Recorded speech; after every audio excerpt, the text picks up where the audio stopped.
നമസ്കാരം, എല്ലാവർക്കും gold rate Malayalam എന്ന ചാനലിലേക്ക് സ്വാഗതം. ദിവസേനയുള്ള സ്വർണത്തിൻ്റെ വില അറിയാനായിട്ട് ഈ ചാനൽ സബ്സ്ക്രൈബ് ചെയ്യുക. വീഡിയോ ഇടുന്ന സമയത്ത് നോട്ടിഫിക്കേഷൻ ലഭിക്കാനായിട്ട് വലതുവശത്തുള്ള ബെല്ലൈക്കൺ ക്ലിക്ക് ചെയ്യുക. ഇനി ഇന്നത്തെ സ്വർണ്ണവില എങ്ങനെയാണ് എന്ന് നമുക്ക് നോക്കാം. 10/3/2026 24 ക്യാരറ്റ് സ്വർണം ഗ്രാമിന് 16,239, പവന് 1,29,912 രൂപ, പവന് 608 രൂപ കൂടിയിട്ടുണ്ട്.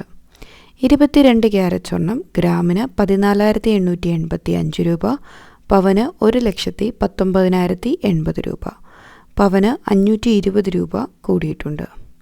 18 ക്യാരറ്റ് സ്വർണം ഗ്രാമിന് 12,285 രൂപ, പവന് 98,280 രൂപ, പവന് 480 രൂപ കൂടിയിട്ടുണ്ട്.